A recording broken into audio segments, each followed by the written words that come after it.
Normal is a very weird concept in a way.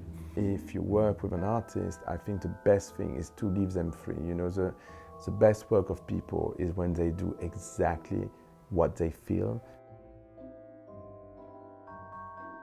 I started designing shoes when I was 10, 11, and it's sort of due to that museum where I have the exhibition, because there was this sign which was a signalétique type of sign, and it was just a drawing representing shoes from the 50s. I would go all the time as a kid to that museum because it was nearby where we were living with my parents. So I saw that drawing and I started in a frenetical way to keep on sketching again and again. When I'm designing a shoe, I'm often thinking someone performing. So that's what I have in mind, you know, when I'm sketching for women, I'm always adding the body, I'm always adding the legs, which means that I'm adding a posture, a position, a way to be to the drawing. You have a lot of ways to perform. You can perform on a stage, but you can perform just, you know, in front of a mirror. Performing is basically playing, you know. So you have many, many ways of playing. My thing was really dance, music hall, dancing comedy.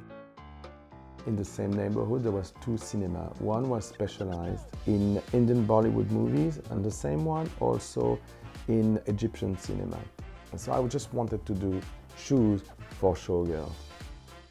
And also I started to go out by night to clubs pretty early.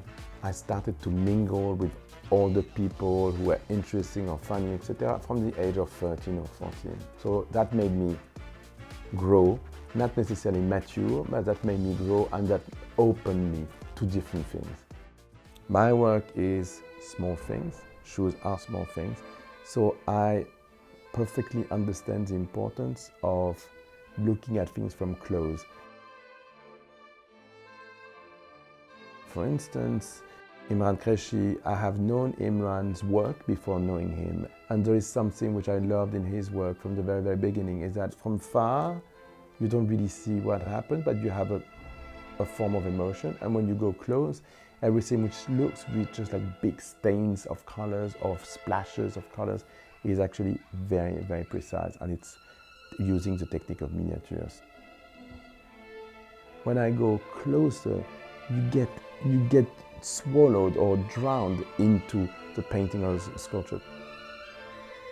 You know, you get to meet a lot of people sometimes in your life, but then there is one thing which has nothing to do with the interest of the work of people, it's the chemistry between people. So the only possibility for me to work with someone, it's not because I admire the work, it's I admire the human being in itself.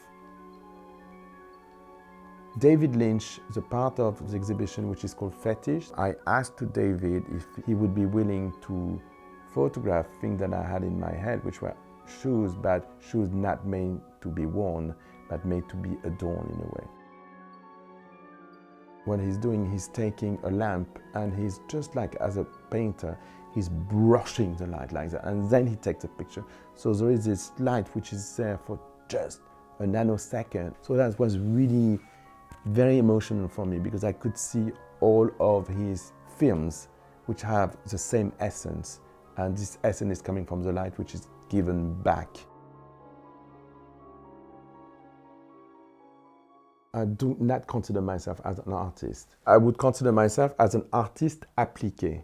Artist is a big word, especially in French. For me, there is a blurred frontier between artist and artisans. What says art is that it's a noble form of artistry. What is noble is that it's not connected to anything. It just makes you drift, it makes you think, it's important, it makes you breathe, but it's not connected to any application. This is art with a big A.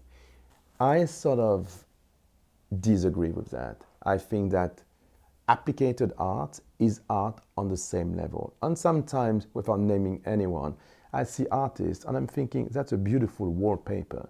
So why? It's just a stamp that people are putting on things sometimes. Sometimes our artists are great decorators, and not more than that, but to me, a great decorator is really important too.